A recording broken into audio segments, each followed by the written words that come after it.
திராவிட முன்னேற்றக் கழகம் 1967 ஆட்சிக்கு வந்தவுடன் பெருந்தலைவர் காமராஜர் உதித்த அதுமையான வார்த்தை, ஒரே குட்டையில் ஊறிய இரு மட்டைகள் என்று சொன்னார்.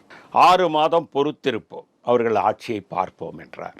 என்னுடைய ஒரே கேள்வி, திருச்சி சிவாவை பார்த்து கலைஞர் காமராஜர் மீது பற்று இருந்தார் என்று நீங்கள் சொல்லுகிறீர்களே, அதை நான் ஏற்றுக்கொள்ள முடியாது. காரணம், பெருந்தலைவர் காமராஜர் விருதுநகரில் தோற்கடிக்கப்படுகிறார். தோற்கடிக்கப்பட்ட நேரத்தில் மீண்டும் நாகர்கோயிலில் நாடாளுமன்ற தேர்தலுக்கு நிற்கிறார்.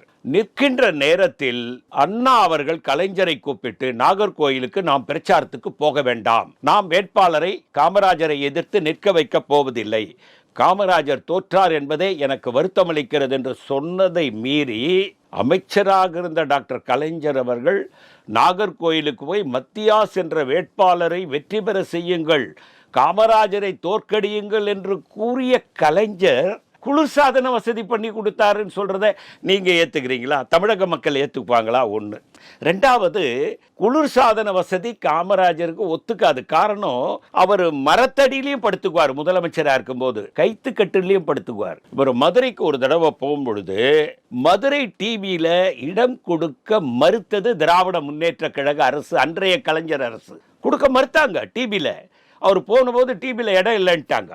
உடனடியாக ஒரு ஏழை காங்கிரஸ்காரன் வீட்டில் கைத்து கட்டிலை வெளியிலே போட்டு படுத்த வரலாறு. காரணம், 9 ஆண்டுகள் முதல்வர், 6 ஆண்டுகள் அகில இந்திய காங்கிரஸ் கட்சியினுடைய தலைவர், 15 ஆண்டுகள் தமிழ்நாடுனுடைய காங்கிரஸ் கட்சியினுடைய தலைவர். மரித்து போன போது 134 ரூபாய் பணமும் 10 வேட்டி 10 சட்டை 10 துண்டோடு மரித்து போன அந்த மாமனிதரை பார்த்து குளிர்சாதன வசதி இருந்தால்தான் தூங்குவார் என்று நாக்கிலே நரம்பில்லாமல் பேசுகிற அந்த சிவாவை நான் வன்மையாக கண்டிக்கிறேன். அது நேரத்தில் நீங்கள் கலைஞர் இவர்கிட்ட குழு வசதி இவருக்கு செஞ்சு கொடுத்துருவாரா?